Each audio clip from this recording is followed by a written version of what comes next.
it was so hard because you're watching. I always say like the hardest part for me about the injuries, obviously he's in physical pain, like one day he'll be okay playing hockey or not, but it was like the mental toll of watching the person you love the most like just have his heart broken over and over again by the thing he loves the most, playing hockey. And Yeah. so it was an incredibly hard time. You're listening to Breaking the Ice podcast, a podcast that I created in 2020 to connect women within the hockey world. My name's Devin Dodaro, my husband's Charlie Dodaro, and we've played literally all over the world. We have 2 kids, 2 dogs, and let's just say hockey has taken my world by storm. What I've learned is that this community and these experiences are very specific, and you should not have to go through this alone. Through this podcast, I share the tools, resources, do's, don'ts, and what's helped me along the way while continuing to learn from each and every one of you. So lace them up and tune in for episodes twice a month. And make sure to follow the page on Instagram at Breaking the Ice Pod. Hello. Welcome back to the podcast. Happy you are here today. You have almost made it to March. You're going to check your phone right now and see what the date is. And you have like 3 days left in this month. And then it's March. And then it goes by really fast. And then the off season starts. Actually, it might even be the off season for some people in Europe already, because if your regular season ended and you are not going to playoffs, then you are probably packing to go home.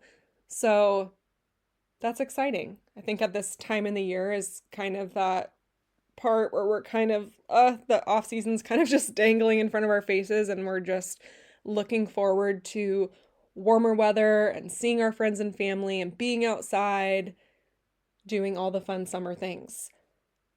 It has been a long 6 weeks over here.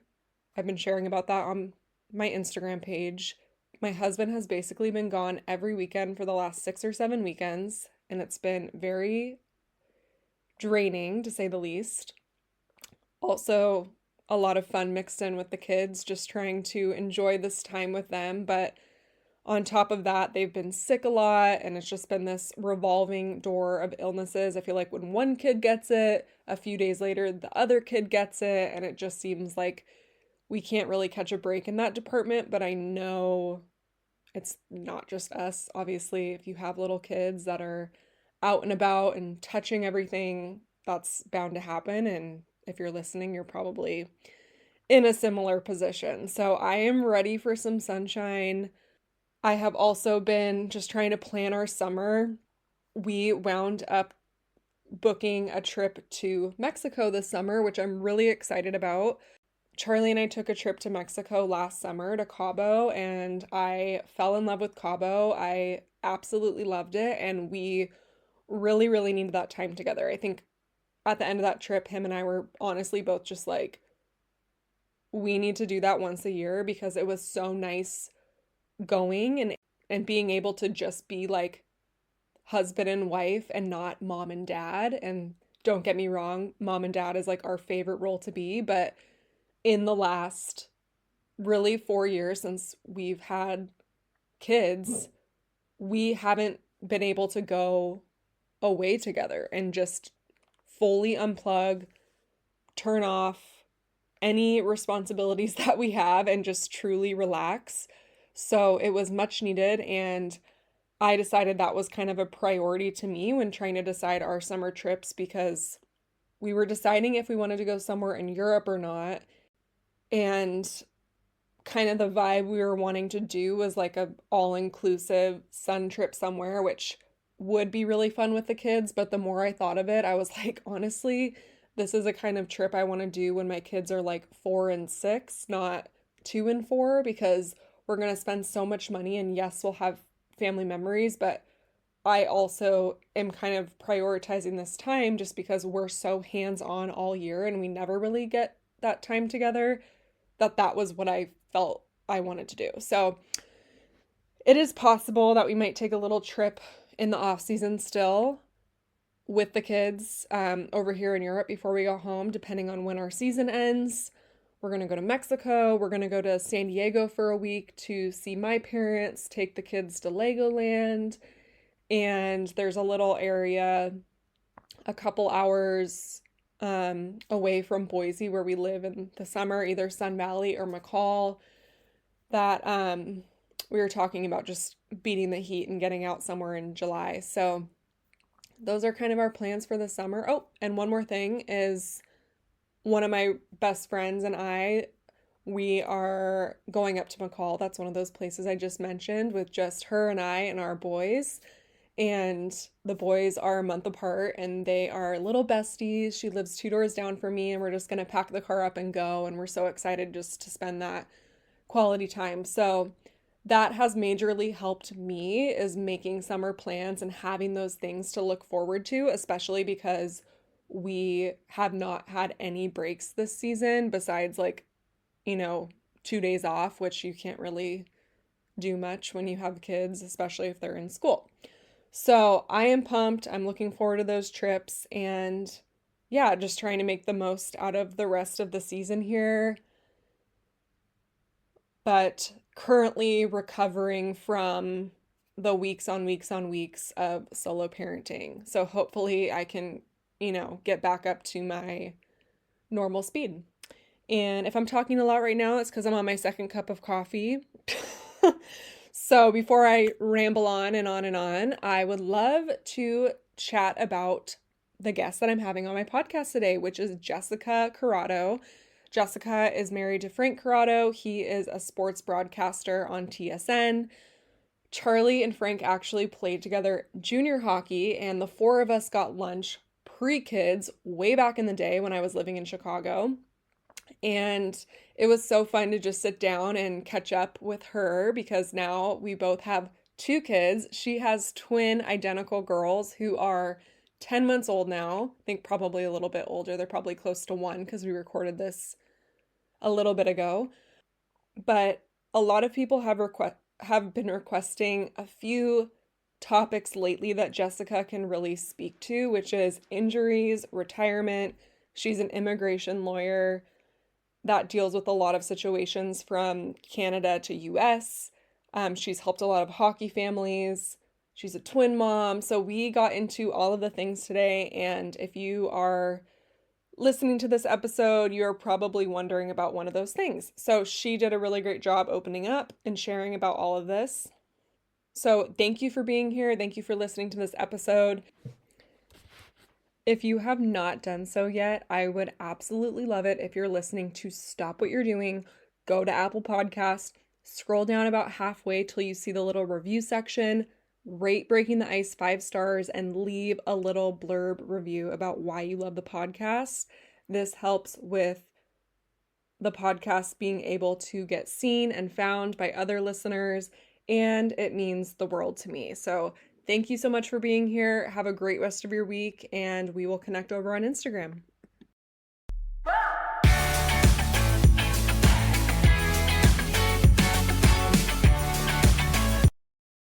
I'm good. I'm good. I haven't been on Zoom and like sitting in my office like this in like a year. It feels so foreign right now. Oh, I'm so excited we're doing this. Yeah, me too.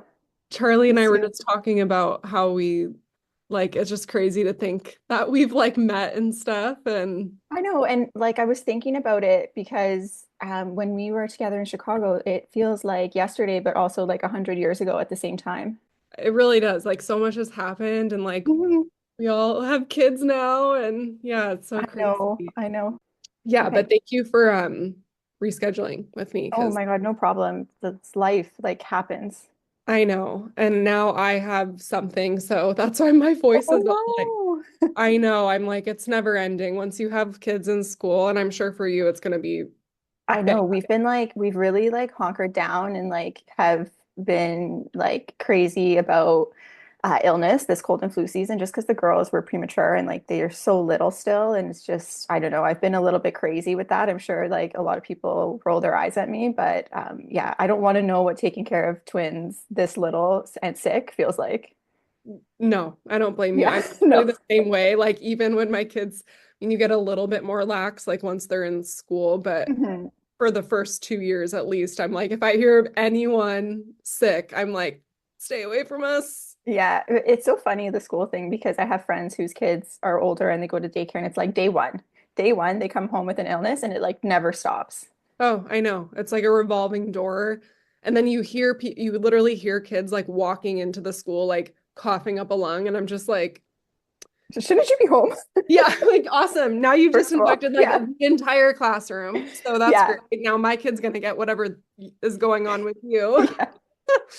I'm like, how do I tell Crosby to like stay away from that child without like, Saying stay away yeah, from that child. yeah, Yeah. exactly. The immigration stuff I feel like is hard for me because I don't have to deal with that.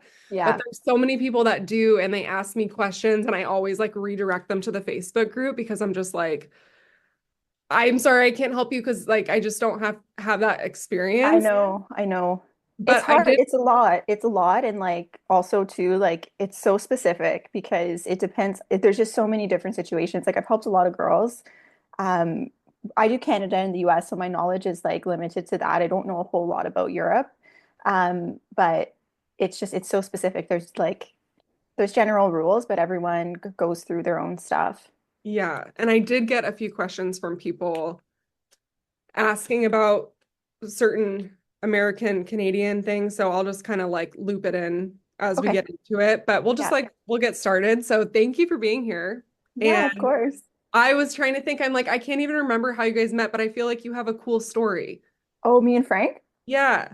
Yeah, I guess it's cool. So we grew up together in Woodbridge, which is it's a city suburb about half an hour from Toronto.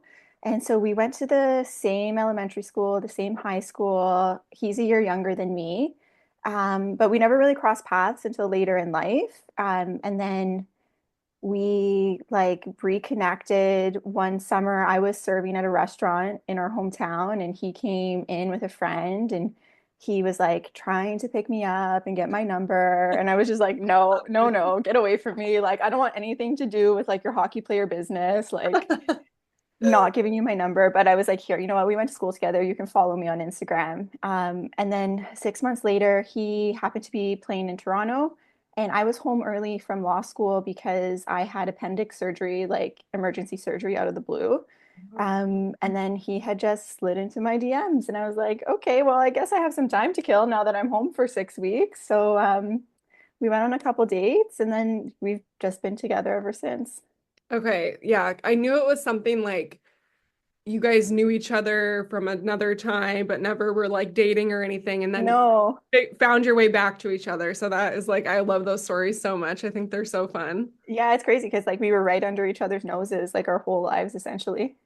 So when you guys started dating, like like most people like me with the stereotype, you're like hockey player, no thanks. Like, Yeah, like how stay did far you, away from me. right? Like, Yeah. thanks, but no thanks. Like, I Yeah. appreciate it. I'm flattered, but like not trying to, but as I'm sure you found, like most of the guys are really like genuine and great and Absolutely. It's such a like outdated, like nonsensical stereotype. stereotype. Yeah.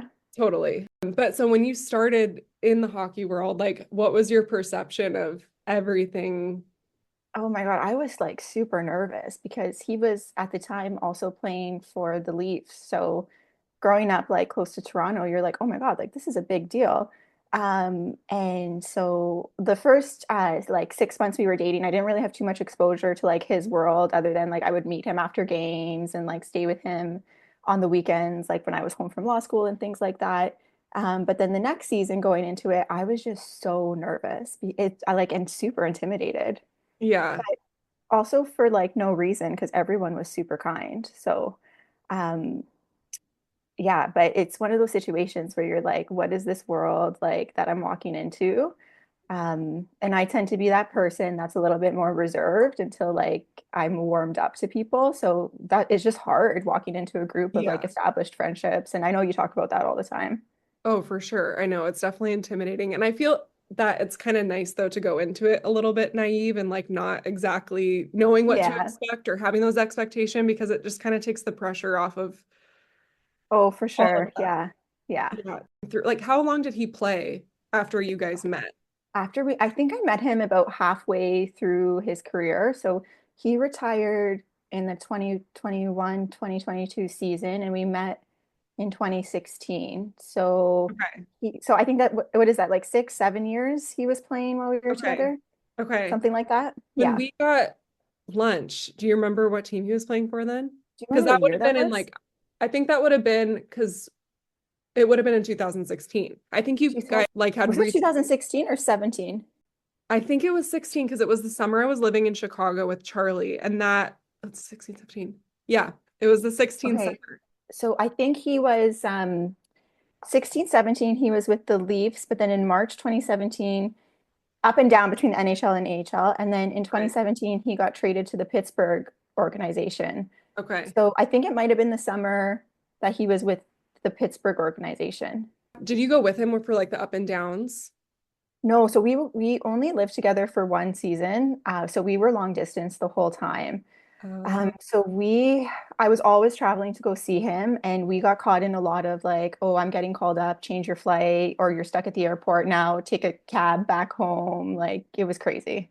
and you're like in law school and you're like, this is, Yeah. And I was at law school in Windsor, which luckily enough though, Windsor is very close to Detroit. So I would always fly out of Detroit.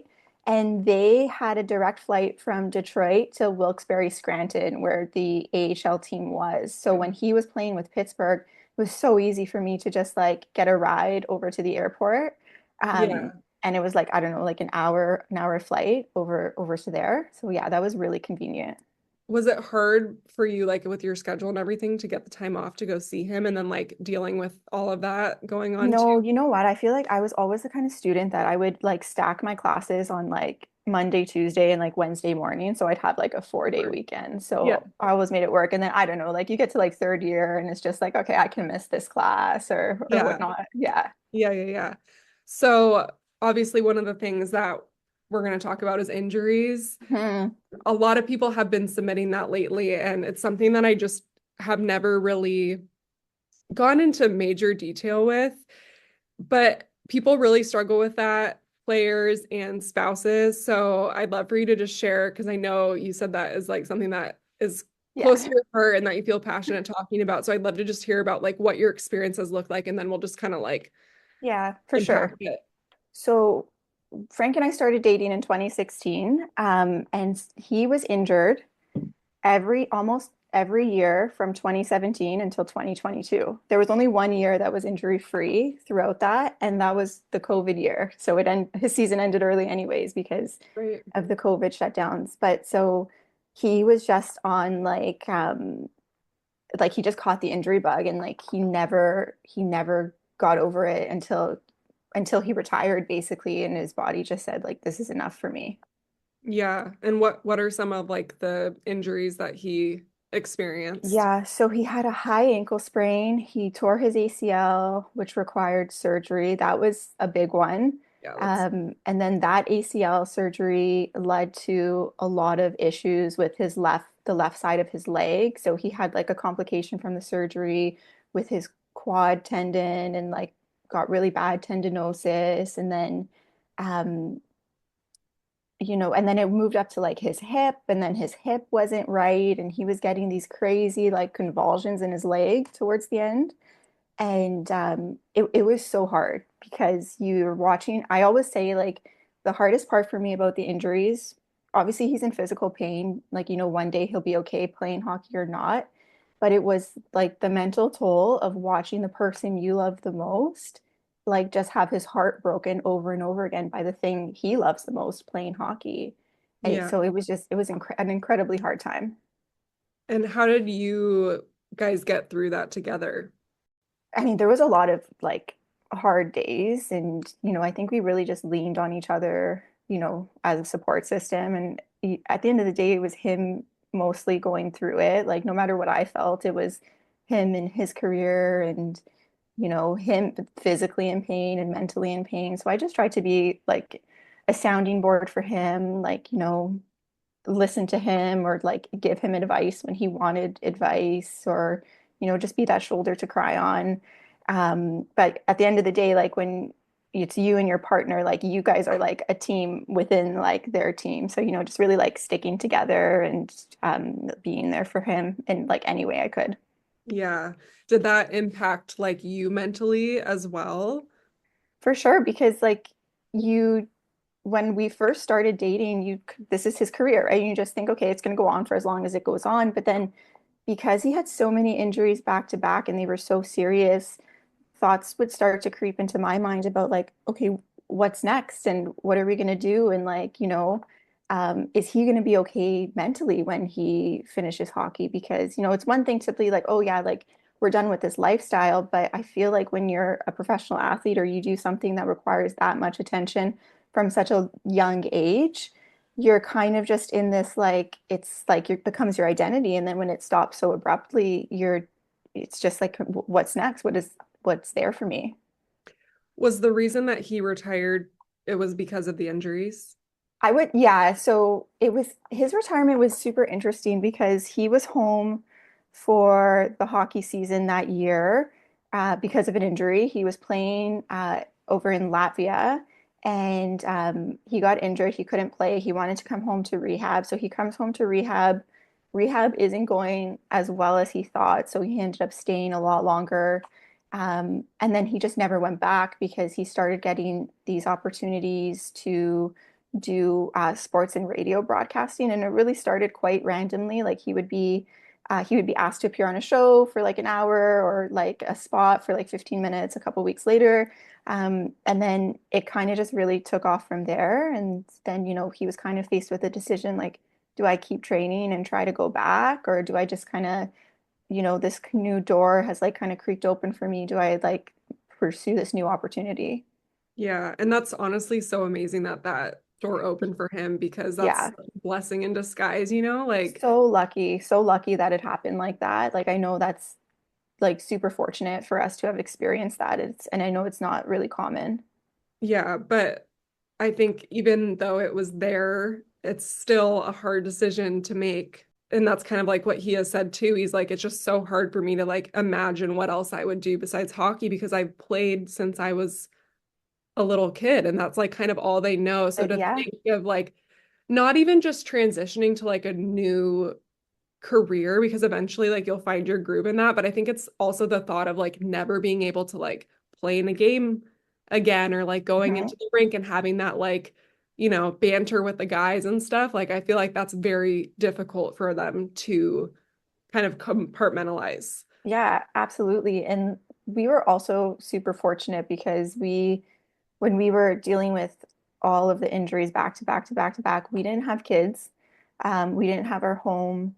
We were kind of just living like that nomad like lifestyle where, we have our bag wherever the wind blows, it takes us kind of thing. So we didn't have those elements to think of. And I imagine, the families in this lifestyle that have that, like it's even more stressful.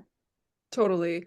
Well, I do think, yeah, when I mean, you're a mom now, and so I'm sure you can attest to this, but like if you were dealing with the injuries as well, it's like this kind of difficult spot where it does like start to impact the whole family Yeah. because they can't really show up as much as they would if they were not dealing with that, not even just physically, but mentally as well.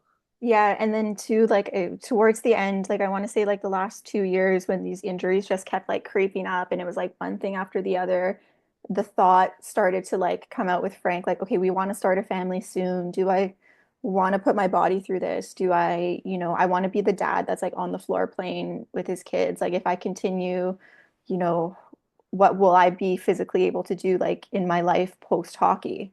So that was kind of a thought that I think, really not pushed him out the door, but that he was like teetering towards retirement. When you guys wound up deciding to retire, was that a hard transition for him, even though he had like a new career? Yeah, so I call his retirement like a slow burn because he was injured so much and his career kind of, went on a trajectory that he probably didn't envision before all these injuries, and it took a different path even through like the playing side of it. So we got to the final decision, it was big. Okay, wait, now I can hear you. I can hear you. Yeah, yeah, yeah. Okay, we're good. We're back. You're back. Yeah, Always, so always some sort of technical you know difficulty. what, all of our technology is from like 2010 too, so like for sure that's gonna happen. But it was this like slow burn where like we were kind of thinking it was leading towards this for probably like the last two-ish years. And so it was bittersweet. Yeah, it is kind of nice in that way to like have a slow burn. I don't know if you agree with that, but I just think like kind of being able to prepare because there are also people that have these like absolute career-ending injuries, which Yeah, I feel like that's super traumatic and hard for the guys because they're just like they literally are not able to do it. yeah. Super devastating for like when you think about it just being like you get this injury and like one day you were doing this one thing and now all of a sudden like it's just done. So that's, yeah, that's super devastating in its own way. It's funny because like you walk into this lifestyle and, you know, like I said, I was about halfway through, I was with him about halfway through his playing career. And then I don't know, you just think, oh yeah, one day it's going to end and like that'll be fine. Then we'll just move on with life. But like you don't realize too, like I don't know, it's just like you miss parts of it. And it's like just like for example, people would ask us, "Oh, like we're going to do this, we're going to travel in September, October." And our answer was like, "Oh, I don't know where I'm going to be. I can't meet you." So that like kind of like excitement about like, you know, what's next and what's new and where are we going is, you know, it's not there. So it's a different life. Yeah. How did you how did you adjust to that? I feel like I was okay because I had my own stuff going on always. So like I said, we were long distance for like 95% of his playing career. Yeah. And I was always working. So for me, my life was pretty constant throughout, you know, with my stuff. And it was just, you know, once he retired, he was just home a lot more. And all of a sudden the scissors were in like a different drawer than I normally Like, keep them. can It's like, you why? Yeah, can you go golf for 4 or 5 yeah. hours? Thank you. Like, can you just get lost for a little bit? Yeah. Exactly. Yeah, it's so funny. I always hear that from girls. They're like, "You're here like literally all the time now." I feel like that in the off season. Sometimes I'm like I want you here, obviously, but sometimes I'm like, okay, can you, Just go out. yeah, just go do something? Or he's like, what Yeah. are we doing today? I'm like, I don't know. Don't pressure me to do something. I Yeah. don't know. Yeah. Um, so I want to move into motherhood too. So how old are your girls now? They're 10 months. They're 10 months. Okay. So, yeah, so I guess that kind of puts you a little bit hand in hand with retirement. Like he Mhm. retired and then you must have gotten pregnant like shortly after that time. So he retired uh in like it was like 2022. We finally were able to have our wedding reception because it was postponed from COVID Oh, for 2 years. no way. Yeah. So we did the wedding reception in 2022, but we had gotten married in 2020. We were at a point where we were just like, okay, um, we don't want to wait. So we did the marriage part and then we just postponed the party. And sorry, is he Um, Canadian? yeah, he's Canadian. Okay. So we postponed the party and then we were going to do our honeymoon the year after that, so 2023. And I did not want to be pregnant on our honeymoon. So then we started trying, you know, basically around that time and got pregnant and found out it was twins 13 weeks into my pregnancy. Oh my gosh. Okay. Tell me about that. I love like whenever I see a TikTok of people talking about like when they found out they're pregnant with twins, I like love to know the backstory. Like what went through your mind when they're like, it's twins. Are they're identical, aren't they? Yeah, they're identical. Yeah. It was just like wild. I wish we'd had like a recording of that ultrasound room because it was actually hilarious.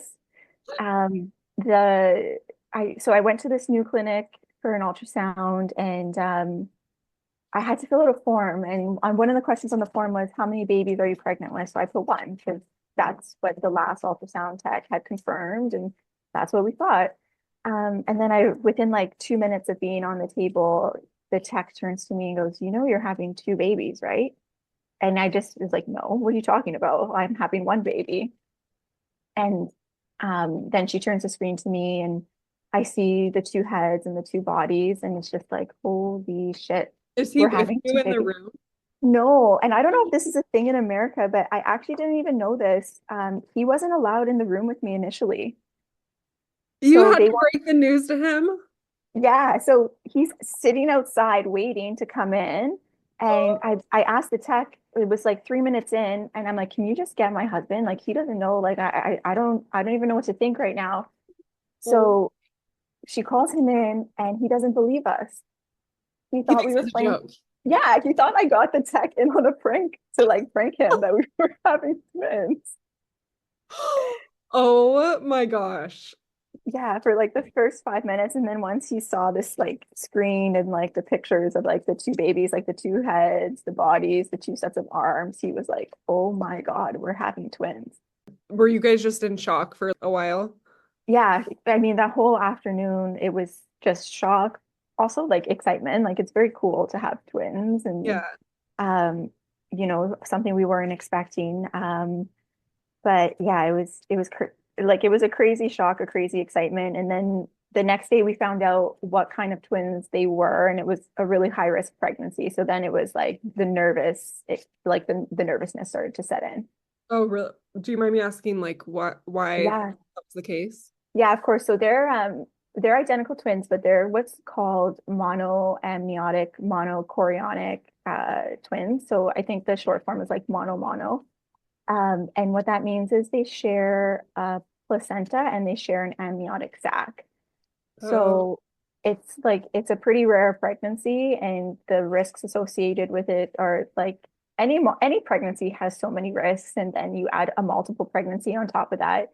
There's like you're just at an increased risk for everything now. And then with the mono mono twins, because there was nothing separating them and they were just like floating around essentially all together. Um, I think the biggest risk is that their cords would get tangled and then it would cut off the blood supply. oh, okay. Yeah.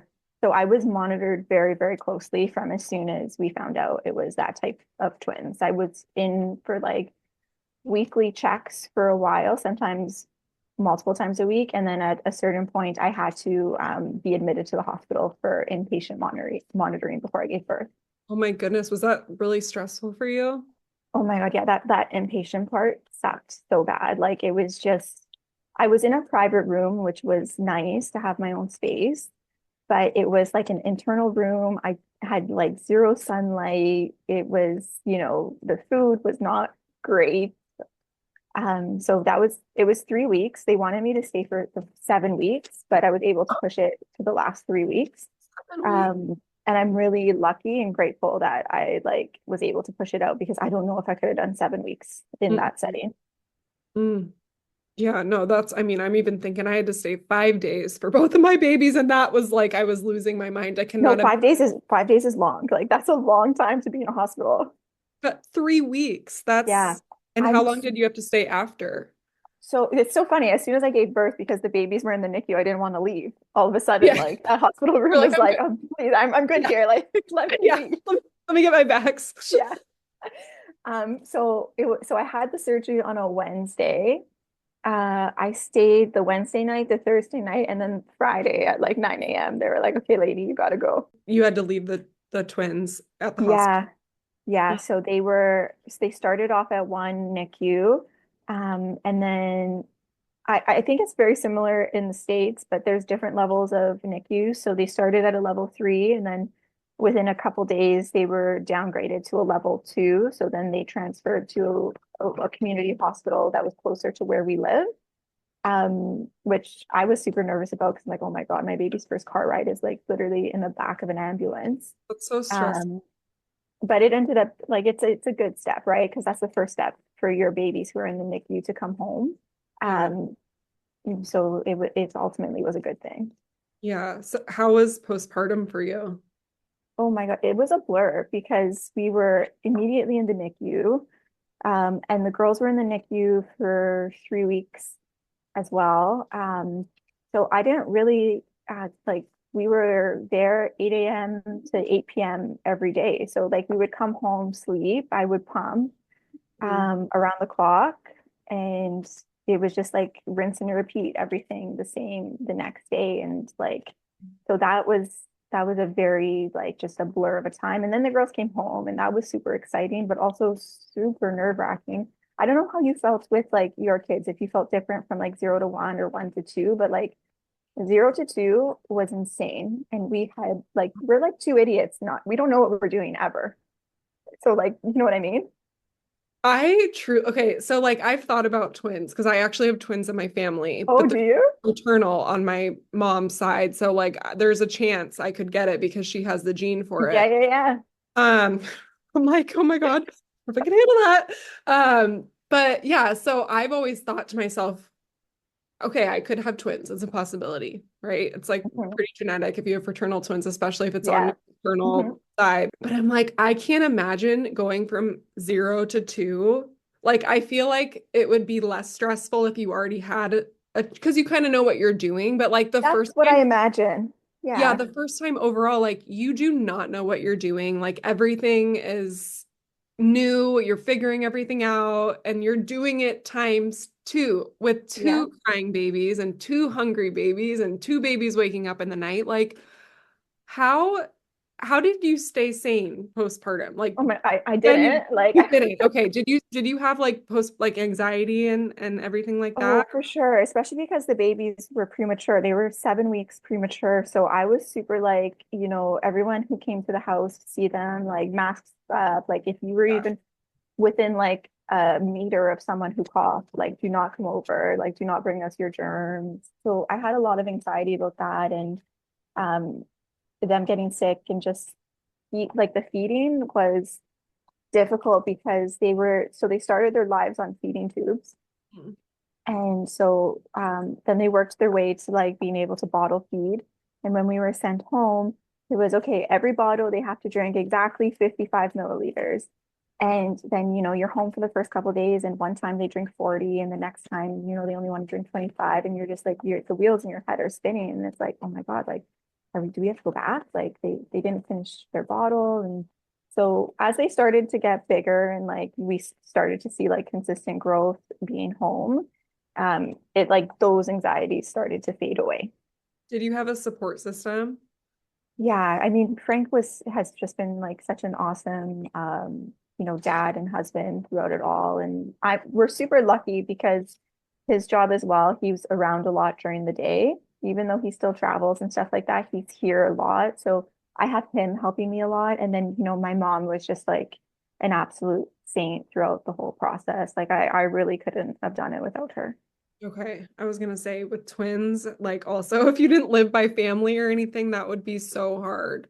Yeah, it's just we have a lot of help even to this day, and it's only honestly within like the last 2 months that I felt confident enough to even be alone with them because Totally. like I don't know how you felt like during like that postpartum period or when like the babies were small, but like two babies crying for the exact same thing at the same time, and like you're feeding one and the other one's just like in their bassinet like wailing to eat, like it's hard.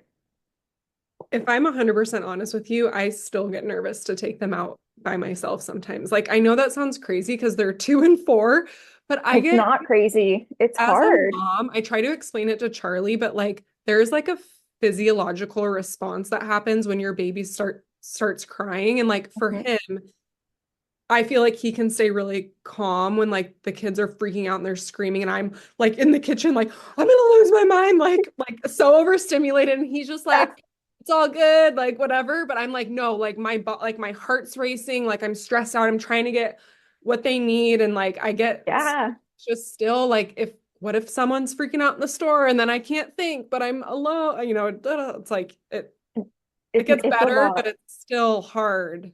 Yeah. I don't, well, it's never going to get easy, right? Like, I don't think, and it's funny because people tell you before you have kids, you're like, oh, this is hard. Oh, you're never going to sleep. And you're like, okay, yeah, yeah. I mean, having kids, it's hard. But then you go through it and you're like, ah, this is what they meant. Yeah. Yeah. Like once the sleep deprivation like kicks in after the Oh first my like gosh. and yours was probably like challenging too. I mean like I feel so awful for moms that have to have children in the NICU because like I can't imagine that feeling of like you're carrying your children for that amount of time and then you just Mhm. have to go home. And it's like it probably just felt very unnatural to like have to do Yeah, that. So you're yeah, stressed and you're at home for 3 weeks and then they finally come home and then you probably have this adrenaline of like having them home. Now it's like, okay, now I'm like full, like we're full on here. yeah, yeah. And then the sleep deprivation kicks in and then you're Oh, like, and it's okay. instant. It's like from day one, you're just like, oh my gosh. And so I don't know how your kids were, but um, because they were premature, we had to wake them up every 3 hours so to eat. So they were like around the clock eating every 2 to 3 hours throughout the day, night, and that lasted until they were about 4 months. And then we were finally able, if they would go, to like let them sleep for longer stretches. Yeah. So would you guys just both get up at the same time and just tag team it? Yeah, yeah, that's what we would do. And the advice we got from a lot of other parents of multiples was to keep them on the same schedule. And it was very, very difficult at the beginning because you're looking at one baby sleeping so peacefully and you're like, oh my God, how am I going to wake you up? Like, this is going to kill me. But I will say it pays off because now they're on the same schedule. And, you know, when they do decide they're going to take a decent nap, it's not every day it happens, but, when they do, you have a little bit of time to like, breathe or even honestly just sit and like do nothing. Yeah. Do they sleep in the same bed together? Not the same bed, but they're in the same room. Okay. Yeah. Did you put them together at first? No, you know what? I never did. We always had two bassinets in our room when we were Mhm. room sharing with them. So they had each had their own, and then yeah, they each had their own crib in their room. We had them like on the main floor. We had like a pack and play with a bassinet attachment. So we would have them sometimes napping together in there at the same time, but like never overnight. Yeah. I didn't know if that was like if that oh my gosh, my voice. If that was something that like twin moms do is to put them together because they're like together for so long. I'm like, I don't know if that's a thing or like how I think it is a thing, and I think they do find a lot of comfort in having their sibling close. But so I don't know. it would make me nervous too though, because you never like the sleep I safe. see. I'm a nervous mom, so I Yeah. was like, yeah, that, like everything by the letter of like safe sleep is Right. like Yeah. I would do, but not to judge anyone that doesn't. It was just that was kind of the mind frame I was in. But also too, they were really noisy newborns. Did your like when your kids sleep, were they like grunty? So noisy. Oh my God. I was like, what are these? I would call them like they sounded like barnyard animals. Okay, so yeah, like we were talking about, he was transitioning to this new career as all of this is going on as well. Was that not, and it's not even like I'm trying to like make it all about him because obviously like the mom, it's like it's so hard on the mom, right? Like especially with twins, but like was that difficult for him and like adjusting to that and then with you adjusting to this new schedule or was it pretty like did you guys have like a system down? Yeah, no, it was definitely hard because, he's like new in this new career and he's trying to like, put his best foot forward and you're starting something off new. So I feel like this kind of mentality is so ingrained in hockey players, right? Like you got to pay your dues. You don't start Mm. asking for favors right away, right? Like you pay your dues, you work your way up, that kind of thing.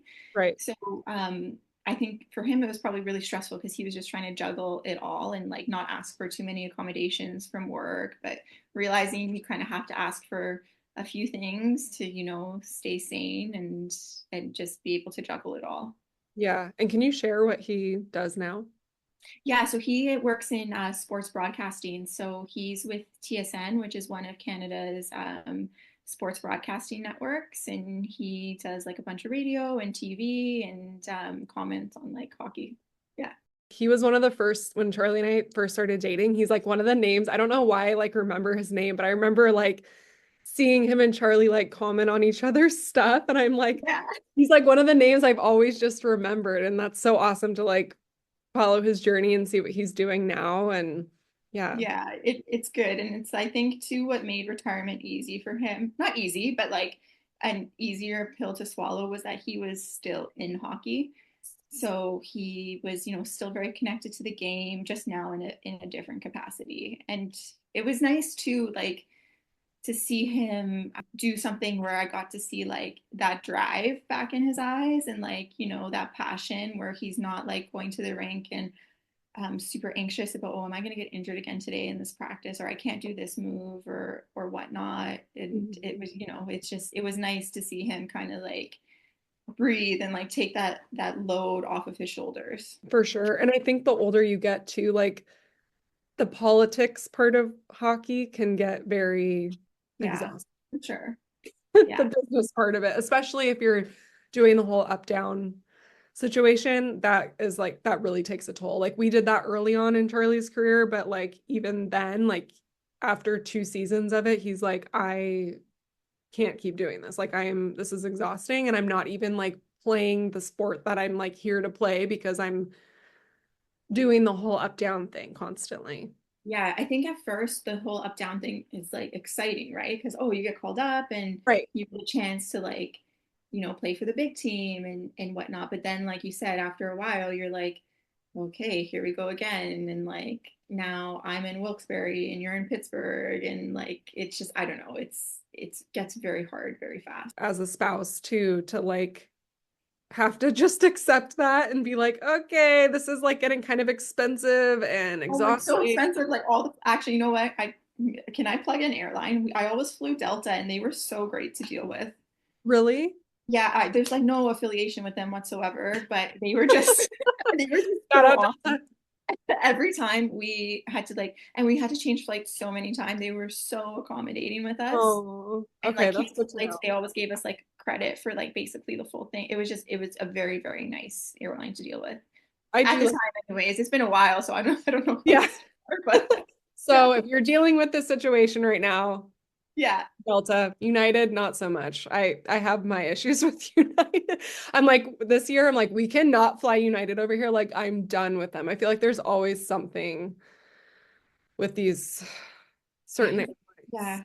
And you know that what? are, This is all like all this up down stuff was all pre-COVID, but I feel like traveling post-COVID has just gotten exceptionally more hard.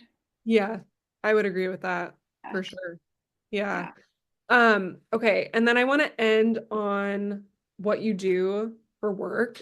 Are you currently working right now or are you? I'm on mat leave, but I'm an immigration lawyer, so I practice Canadian and US law with my firm. Okay. So what does a typical day look like for you? Does it change every day? Yeah, I mean it's very fast paced. So I mean it's a desk job. There's a lot of paperwork involved. But so the day like it looks the same mostly from day to day, like in terms of like meetings and calls with clients. But because it is so fast paced, we deal with a lot of clients and a lot of different clients every month. Because you do a matter and then it's done and then you're kind of like on to the next. But immigration kind of touches a lot of different areas because so basically what we do is we help people secure work permits or a certain status to work or live in Canada or the United States when they're not a citizen or permanent resident of that country. Okay. Have you helped any hockey couples with this? Yeah, I've helped quite a few people in hockey and in like the broader professional sports world. And I really like, I took a liking to that because having understood the lifestyle, I feel like it offered like a level of comfort for the clients. And then, you just kind of get it. Totally. Yeah, Yeah. there's a lot of even spouses that play abroad now that are like Canadian and American and they're living abroad and they're a big thing I hear a lot is like where do we settle down and like how do we figure out where to live, especially with everything that comes with Yeah. being from two different countries. And I feel like that's very difficult because then it's like with players retiring, they come back and they're just like, well, if they're Canadian or something living in the US, they can't Yeah. really work, vice versa. So it's like a very challenging situation to be in, I Mhm. feel And then like sometimes people like you'll be a Canadian couple, but then you'll have like your kids in the States or in a different country in Europe. And it's like, where are you gonna do life when you don't have like this status to like live and work in the US, but like this is where your kids are from and like the community they built. So it's hard. It's really hard. someone asked, what is the average green card wait time Oh from gosh, US to long. Canada? Very long. Is there anything people can do to like expedite that? I mean, it's hard because there's so many different green card like categories and streams, and they all like vary a little bit in terms of timing, but it's long. Like if you're starting the green card process, like from if you're asking from like a spousal situation, like you've married an American citizen and like um you're kind of just waiting on the paperwork to go through based on your marriage, like it's typically about 18 months to 2 years.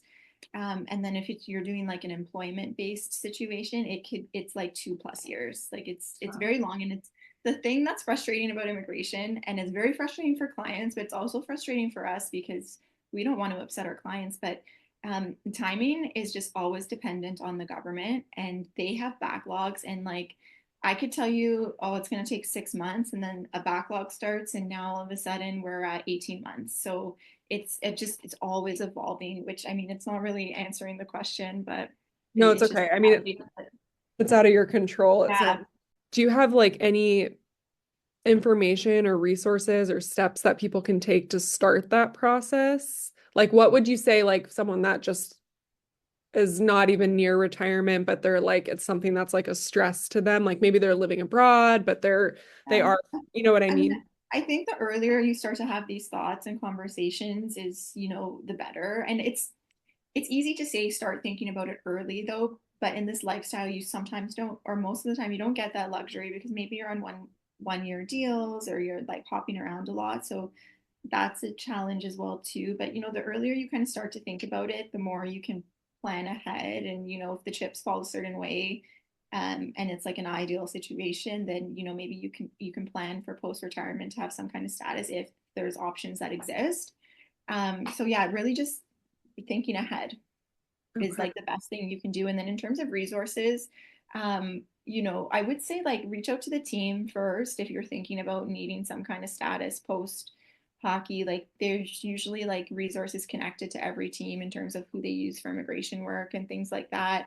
Um, and if not, like anyone is welcome to reach out to me. Like if it's something we can help with, like I'm not working right now, but I could refer anyone to the firm, and they'd be happy to take a look to see if there's anything we could do. Okay. And can you get a green card as a girlfriend? Someone asked. As a girlfriend, no, you have to be married. Be married. Yeah. Okay. So, so confusing. And like I said Yeah. to you before we started recording, I feel like it's just so over my head because I don't have to deal with it. And it's one of those things I'm like, thank God I don't have to deal with it. But I do really feel for people because it's just It's like hard. It's hard another because you just want to be stress. with you just want to be with your significant other. That's it, really, right? And Yeah. then like Such a there's all these like immigration barriers, and I don't know. So my one thing in immigration, if you're not a citizen or permanent resident of the country that your significant other is playing in, I mean, it's kind of like prudent to figure out how you can get there, like as a visitor, or if you can tack on as some kind of dependent status, and how long you're able to stay. Because I feel like a lot of girls get in trouble, even Canadians, they think because we travel to the US so easily, right? You just need your passport as a Canadian, you hop on a plane, and like you're pretty yeah. good to go. But we're really only allowed for 6 months at a time. And, there's rules about being there longer and what you should and shouldn't do. So just being aware, really, just aware of what you're doing and kind of how to do it properly. Yeah. I have one more question. Do teams typically get, I guess, NHL, if you're not a citizen of either country, do they usually do that for you? Like I if you're think it depends. I think it really just depends on the team and situation. And, I think some probably have good connections and a network that they use, and some don't. So I think you always ask because you never know. yeah. But then, and then you can kind of just start from there if they don't. Yeah, I'll have to DM you someday some of the crazy funny stories I've heard of like immigration over here with the things that teams tell people with their visas. It is hilarious. I mean, hilarious in the most like bizarre way. You're just Oh like, yeah, I know, and I've heard some horror stories about Europe. I've only when Frank was playing in Europe, I only ever went for 2 weeks at a time. So I just went as a visitor and like left, and it was yeah, easy peasy. But I've heard some horror stories of like girls coming up to like their 90 days and like paperwork still not being submitted, and like having well, kids, and like you need to hop on a plane the next day to like so you didn't overstay. It's crazy. It's a I crazy know. life. I know. I had a friend that the team suggested that she drove over to the next country, get a newspaper from that day, hold it up, like pointing to the date basically, to Yeah. send a picture saying she wasn't in the country on the day they submitted the application because she was like over the 90 days. Yeah, or you know what we Like, do to prove all the time that someone's physically in or not in a country? We have them like, please go make physical purchases and like send me pictures of your receipt, like your physical receipt with like that. that's smart. Yeah. Yeah. Yeah. But it's more in this way, it's more like slimy. Like they're like actually in the country and the team knows that, but they're like, okay, just go for 1 hour and then Yeah. come back. I mean, it happens everywhere. Yeah. Yeah. Oh my gosh. Well, thank you for coming on the podcast and Yeah, you're sharing so that. welcome. This was so nice. And you know what? I don't think I said this before, but one thing about, and not to keep you longer, the injuries, Oh, I think, it's such a physical toll, but it's a mental toll as well. So, I would urge anyone that's having a really tough time, like reach out to your mental health resources, whatever that looks like for you, because, as much as like the body needs to heal and get better to like thrive in this lifestyle, your mind has to be there as well. I love that. Yeah, that's really good advice. I think it's something that every player should do, like when they're done with hockey. Absolutely. Injury or not non-injury. Yeah. Yes, yes, 100%. If someone wants to reach out to you, maybe ask you an immigration question, they're a twin mom, they want to ask you something on retirement, where can they find you? Oh, you can find me at on Instagram. I don't even know my handle. It's either at Jess Lorenzo or I'll at put it Jess in the show Lorenzo. I notes. don't know. Some people are more of like a visual, and then some people Yeah. want to hear it. So yeah, I think it's just your I name. made it like over 10 years ago. I just don't Yeah. even know what it is. Well, thank you so much. Yeah, you're so welcome. This was nice, Devin.